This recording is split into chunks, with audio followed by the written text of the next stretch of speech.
Quinnipiac women's ice hockey had a weekend series against Princeton. Did they keep their undefeated streak alive? We'll take a look at how the men's hockey swept Arizona State, putting up 10 goals over the weekend, and women's basketball is in full swing. Plus, we'll have men's ice hockey beat reporter Aiden Barrett on, along with a live segment from the People's United Center. All this and more coming up right now on Sports Paws.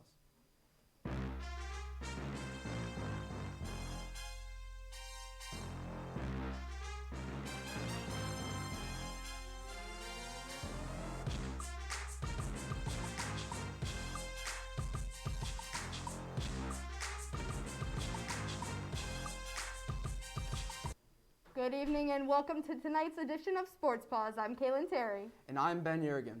We have a packed show for you guys tonight. Are you ready for your first Sports Paws debut, Ben? Absolutely. Now let's get into the first game, Kaylin. The women's hockey team took on ECAC hockey rival Princeton for a two-game series this past weekend. Let's take a look at how the two teams fared in Game 1. The number 8 Bobcats came in undefeated as they faced up against the Princeton Tigers. The Bobcats outshot the Tigers 31-25. It was a quiet first two periods, but a big boom as all 4 goals were scored in the third. Sophie Urban scored her first collegiate career goal, while Jess Shriver scored her first as a Bobcat. The Bobcats moved to 11-0-2 and remain undefeated. Now let's see how the Bobcats fared as they hosted the Tigers. The Bobcats are back in action in Hamden after a 3-1 win over Princeton last night, looking to stay undefeated in this year's series as well as on the season and in ECAC play. Let's jump straight into the first period action as the Bobcats are on the attack here, and Olivia Conningson's slap shot bounces to Nina Steigoff, but she is unable to poke it home, and the score remains 0-0. Just a few minutes later, it's a scramble in front of the net as 4 Bobcats try to tap the puck in, but the mighty Tigers are able to hold strong, getting their bodies in front of every shot to keep the game level. Now Princeton's on the attack here, and the puck falls to Annie Keel, who takes a deep shot, but is caught comfortably by Corrine Schroeder. Heading to the second period, it's all Princeton here. Steph Wallace hits a shot, it's saved, but it's deflected to Maggie Connors, who puts the Tigers in the lead, and they hold the lead with 8 minutes left in the second period. Princeton comes again, and Keel and Wallace link up again to find Sarah Paul, whose slap shot is once again saved by Corrine Schroeder. 1-0 heading into the third, and Quinnipiac is fighting to stay in the game. Jess Shriver is wide open in the crease and tries to convert, but does the puck cross the line? The referees come up to a closer look in the net, and they say absolutely not. And that's all she wrote in Hamden. The Bobcats lose their first game of the season and shift their attention to Cornell on Saturday. With their first loss of the season, let's take a look at the ECAC women's hockey standings. After a weekend split, Princeton sits at first place with a 5-1 record, with Quinnipiac just behind. Harvard comes in third after a win against Brown this past weekend, and just below Harvard is Colgate, who won the last 2 straight games this weekend. It's a pretty close race in these standings so far. Now we have women's ice hockey beat reporter Gage Kilborn to talk more about the new ECAC playoff team expansion. Last season, the Wisconsin Badgers defeated Northeastern to win their 6th national championship in program history. The road to this title was no different than in years past, but it could be the last time the tournament field is at 8 teams. This past Wednesday, the NCAA released a statement that the Division I Women's Ice Hockey Championship field will increase from 8 teams to 11, following the recent pushes for expansion from women's ice hockey programs. The expansion will occur in either the 2022 season or the 2023 season. Details about the expansion are still to be determined. Following the NCAA's recent announcement, head coach Cash Turner praised the organization for increasing equality between men and women's sports. Oh, it's outstanding. Women in women's hockey and in women's sports in the NCAA, deserve every opportunity. And I'm just excited that, that they're doing the right thing and they're working to create opportunities for the women in NCAA hockey to compete for championships. I'm hopeful it happens this year. It said as early as 2022 and as late as 2023, but I'm really hopeful it happens this year because the depth in women's hockey is so much greater than it was a decade ago, and we have 11 strong teams ready to compete for a championship. Looking ahead, the Bobcats head coach believes that this will open more opportunities for more ECAC teams to enter the NCAA tournament. Interesting. The only 2 conferences that have won NCAA championships are the ECAC and the WCAC. ECHA. So certainly that's a conversation to have. You know, I think the ECAC every year, practically every year, ends up with more teams in the NCAA tournament in the top 8 than anyone else. So I think you're right. I think this will continue to open up more doors for ECAC teams to compete and do well. I'm excited that this year our league really is so competitive top to bottom, because I think whichever teams we end up sending to the tournament, they're going to be ready to be tough, resilient, regardless of who they're playing. So I'm excited for that. Shifting from one point of view to the other, Captain Olivia Cognizant states what it feels like to be a player with these new rule changes. I think that's huge. It opens up a lot of opportunities for teams that deserve to be in the tournament. And I think it's just great for women's hockey in general. Keep growing and expanding the way it should be. Whether it's 8 teams or 11 this postseason, the Bobcats will look to find a playoff spot this upcoming postseason. Reporting from the People's United Center, I'm Gage Kilborn, Q30 Sports. Arizona State came across the country to face the number 5 ranked men's ice hockey team. Can the Sun Devils torch the Bobcats? Let's take a look. Quinnipiac takes on Arizona State, as both teams are predicted to make the NCAA tournament. They both have very electric offenses and solid defenses. You can see there, Quinnipiac is rocking their camo jerseys in honor of Veterans Day, with words like courage, commitment, and freedom put on the back of their jerseys. First period now, and ASU jumps out to a quick 2-0 lead thanks to this goal from forward Colin Thiessen, as he puts it right by Yaniv Peretz, and Arizona State goes up 2-0 early with the power play goal. Second period now, Arizona State continues to keep their foot right on the pedal as Sean Doogie finds Johnny Cuprud with this wrist shot, and the Bobcats go down 3-0 as he stares down the crowd. Arizona State with a 3-0 lead still in the second, and Quinnipiac looks to get things going as Jaden Lee scores on the give and go right there for a 3-1 Arizona State lead. A little while later on the power play, Ty Smolanek grabs the rebound and finishes it with a backhand into the Arizona State net, and with a little bit of momentum swing, the Sun Devils are up 3-2. Third period, and QU is still trying to mount the comeback, and this time it's Captain Wyatt Bongiovanni who ties it up with the wrist shot. After going down 3-0, the Bobcats are right back in. Just moments later, the captain strikes again. Bongiovanni, this time on the backhand, puts it right in the 5-hole of the ASU goalie to give Quinnipiac its first lead of the day at 4-3. The Sun Devils now down to their last hope. Goalie pulled, and Ty Smolanek deflects a pass, and the puck will go all the way, and it goes off to the post into the Quinnipiac net. Quinnipiac comes all the way back, completing the comeback, takes the game 1 of the weekend series 5-2-3. The ice heated up for round 2 against Arizona State as the tensions rose between the two teams after a Bobcats win the night before. Let's roll the tape. Quinnipiac men's hockey looking to keep the momentum from Friday's 5-3 win into Saturday. They complete this weekend sweep against Arizona State Sun Devils. Bobcats currently set at 8-1-2. We'll get into some first period action here. It's the same old story as Arizona State strikes first. Ryan O'Reilly finds the back of the net with the shot there, bringing the Sun Devils up 1-0. We'll head into the second period now. Sun Devils still up 1-0. The Bobcats on the man advantage. Christoph Filion finds Michael Lombardi for the tap in there. The goal was under review for a long period of time. Not sure what the goal situation was, but it was found to be a good goal for QU as the net was moved by an ASU skater. After an Oliver Chow power play, it's Avari Rasanen to Desi Berger on the breakaway. He puts it in the post. Bobcats up 3-1 after 2. The first minute of the third period, a little bit of puck luck here for ASU as Tim Lovell can get it in the back of net off of Bobcat miscue. And just like that, they'll bring it to a 1-goal game. Now Oliver Chow, already with 1 goal up, is going to make it 2 right here. He brings it off the net and in. And it'll work for the Bobcats.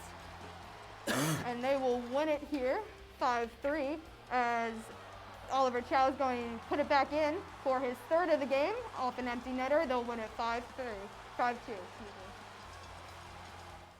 We have men's ice hockey beat reporter Aiden Barrett live in studio to give us the rundown of all of the action Quinnipiac had against Arizona State this past weekend. So, Aiden, what clicked for the offense during the game? Well, usually when you go down 3-0, it's not the greatest recipe to win a game. But 5 straight, that's a pretty good recipe to win a game. Now, that's exactly what the Bobcats did on Friday night. But there was one thing that happened before they could go on that 5-goal run, and it was something that Ram Pecknell did. he adjusted the lines, and he adjusted it everywhere. The only line he actually kept the same was the Brandon Moore line, because he felt like they were a little bit flat, and he thought that the Brandon Moore line was going, and that's exactly what he did. So in the second period, about 5 minutes in the second period, Jaden Lee is down low, and he's able to put the Bobcats on the board. And then just a little while later, they score again. And now they're really cooking, and now they have all the momentum going. Look, Rand Pecknold knows his team better than anyone. He's only been with some of these guys for maybe a year or maybe longer, but he's been a coach for 28 years. He knows what works. He knows when his players are flat, when they're not going. He made the line adjustments. Smolonic answered 2 goals. Bon Giovanni answered 2 goals. It was just a great all-around win for Quinnipiac. The offense answered after a couple of switches. And you know what? Yanni Peretz on 3 goals on the first 7 shots. It wasn't really his fault. A lot of odd man rushes. He came up big at the end. It was a great win for Quinnipiac. I mean, it gave them a lot of momentum going into the following night and showed the resiliency of this team and really spoke to their chemistry that they were able to rattle off 5 goals after, maybe playing with players who they aren't used to playing with. And that's exactly what Quinnipiac did.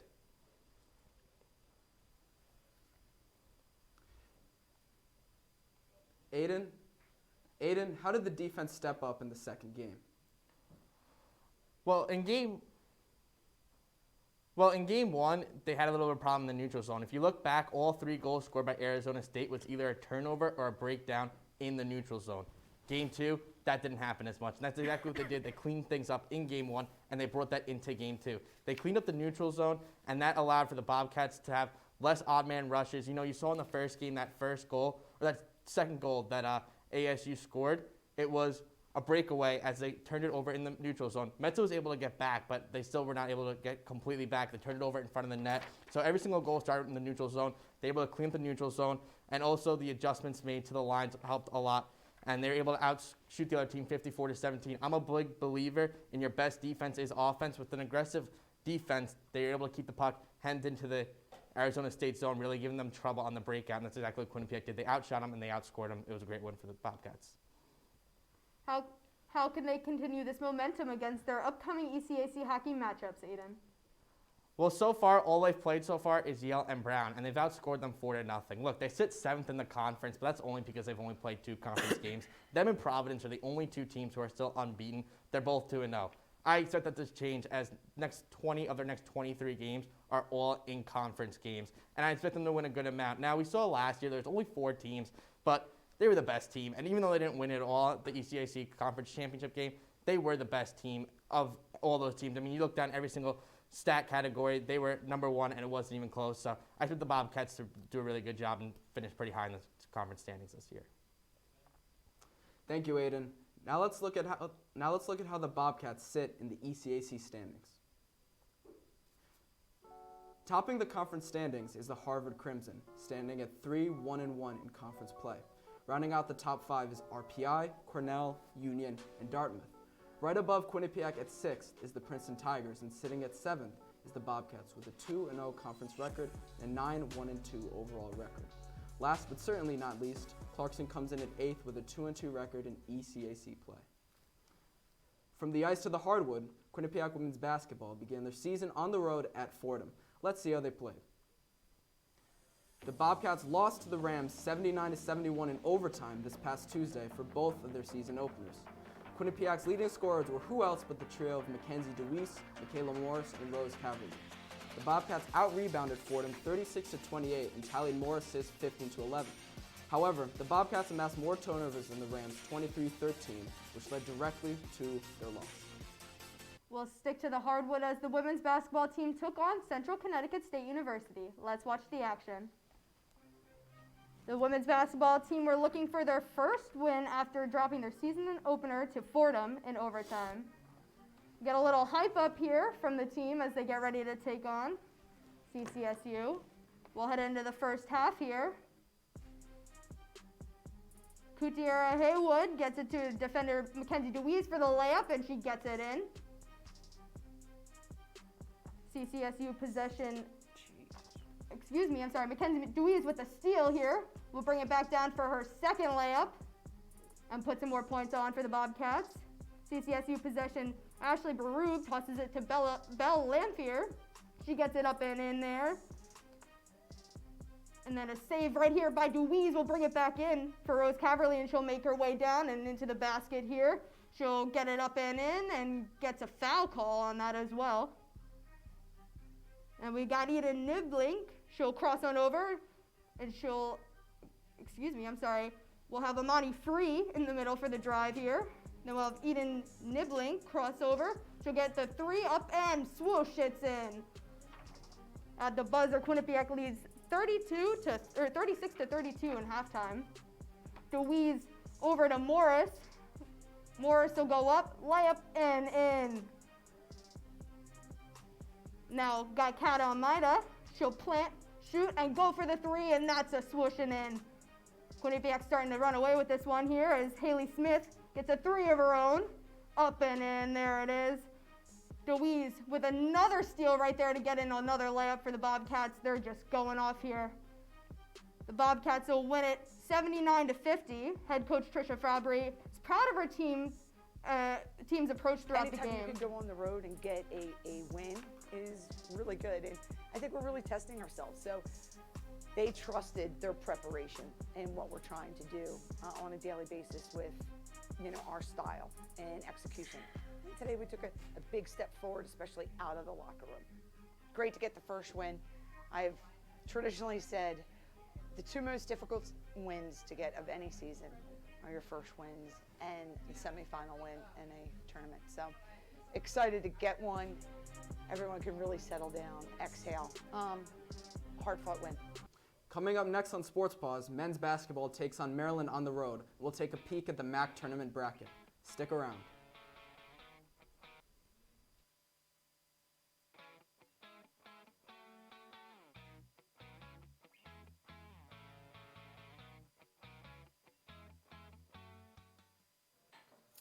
What do you think you're doing, Kevin? Was just gonna drive home. There are several warning signs present that you shouldn't be driving. Like hearing voices? Like your text-to-emoji ratio? Oh man, the selfies. Selfie, nailed it. We all have warning signs that let us know that we're probably not okay to drive. Mine is pretending to be your subconscious. Craig, come on man, let's split a ride home.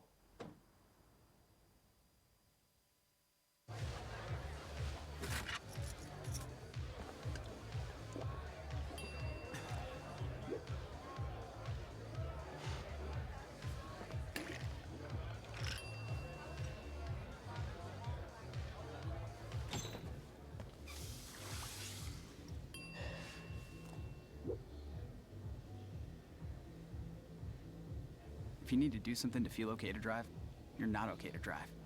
Don't drive buzzed. Multiple studies have shown that marijuana can slow both driver reaction and response time, which can be really dangerous. It's here. It's here. Wait. What? I can't drive. What? My. Oh.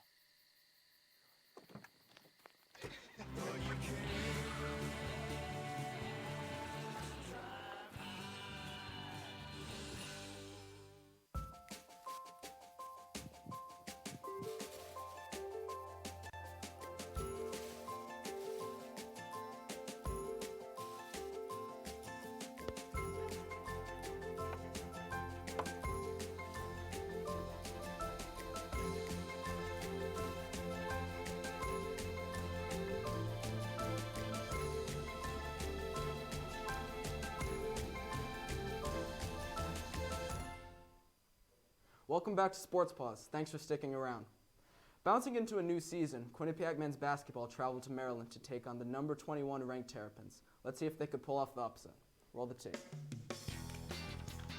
Quinnipiac men's basketball came to face the Maryland Terrapins in Maryland for the tip-off the season for both teams. Starting in the first half, Rhode Island transfer guard Fats Russell from Maryland gets the game going with a nice reverse layup. That silky smooth finish put Maryland up 2-0. A few moments later, senior guard Matt Blanc, who had a night, and we'll get to that later, hits a 3 off a pass from senior Tyrese Williams. Quinnipiac started to get back into the game, but turnovers became a problem for the Bobcats after staying in it early. As Williams turns it over, Maryland goes on a fast break with Julian Reese finishing at the rim.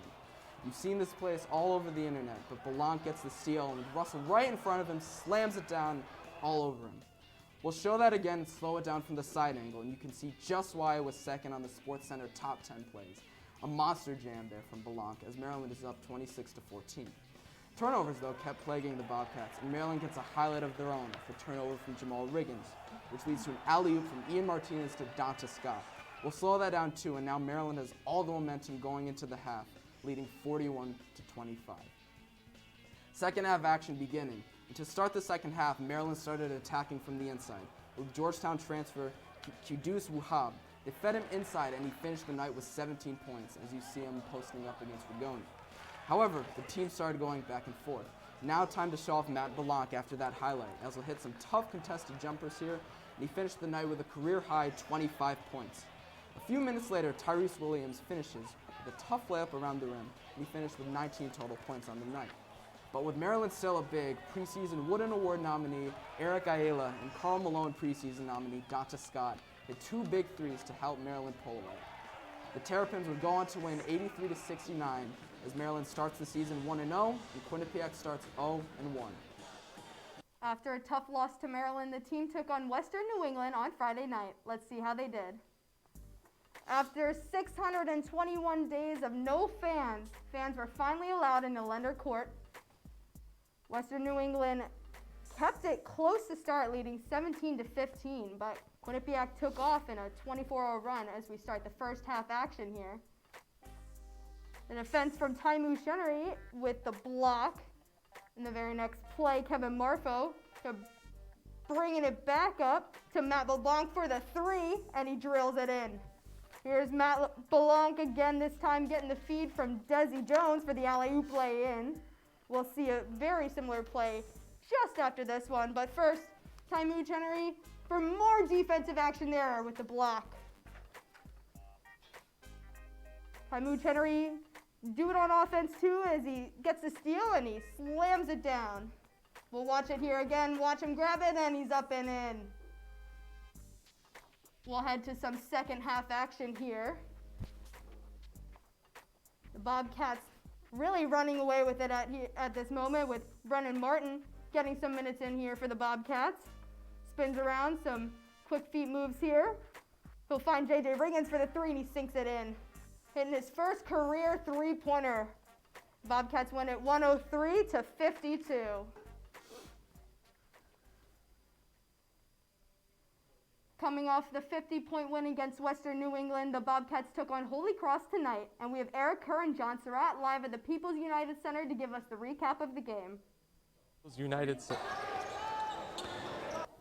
We're coming at you live from the People's United Center after the Quinnipiac men's basketball team beat the Holy Cross Crusaders 76-68. I, John Surratt, I'm alongside Eric Kerr. Now, Eric, they beat Western New England by a program record 51 points, but then lost to number 21 Maryland Terrapins in the Xfinity Center, coming away with an 8-point win. How did this team come away with that win? Crunch time minutes, a lot of assists. How did it all come together? Yeah, so there are three factors that I'll touch upon here, John. The first is simply grit. This team came out here determined to get this win. And how do you find grit? You find it by going and get the rebounds. Quinnipiac came into the first half, they were down in the rebounding column. Holy Cross had 17 on the day, but the second half, Holy Cross had the same amount, but guess what? Quinnipiac responded in a big way. Over 20 rebounds, and that's 25 to be exact. And the main proprietor of those rebounds was, of course, Kevin Marfo.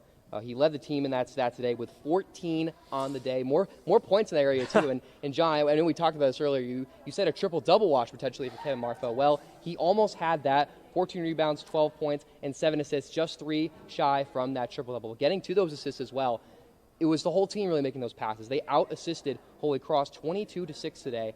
And a lot of the guys in the team mentioned this a lot in the press conference. They're all about trying to get others involved, that team chemistry, those assists, finding other guys open. We saw a lot off of off-ball movement, cuts, find the open man in the three, find the open man on the wing or the corner for that type of shot. So, John, it's really just all phases of the game coming out, playing good offense, playing tough, gritty, rebounding type of style defense, and it was all the things that really helped them get that first Division I win against an out-of-conference opponent.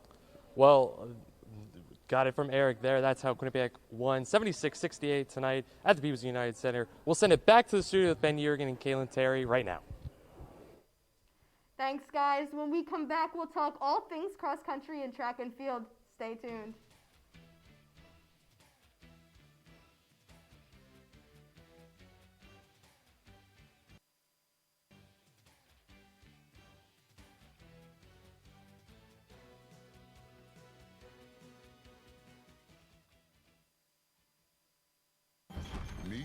The Scan, a simple procedure whose mission is to detect lung cancer early.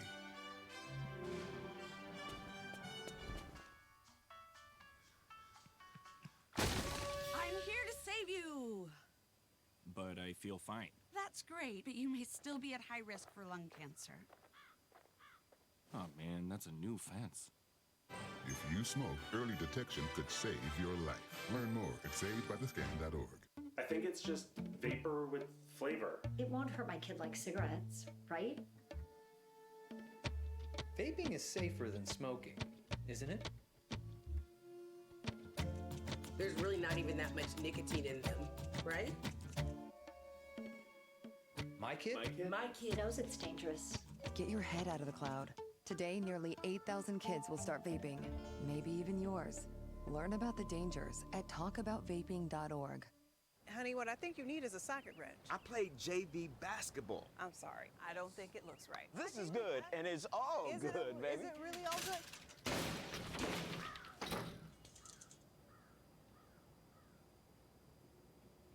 If you love me enough to routinely test your handyman skills, not to mention the strength of your marriage, then of course you'll visit nhtsa.gov/the-right-seat to make sure I'm in the right car seat.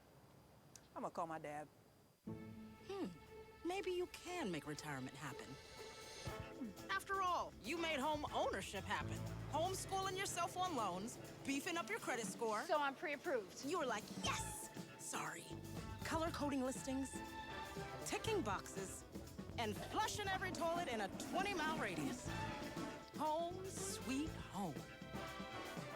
You aced house hunting. Now get the tips you need to get on track at aceyourretirement.org. Welcome back to Sports Paws. We'll hit the ground running to start. The men's cross-country team traveled to Boston to take place in the NCAA Regional Championships.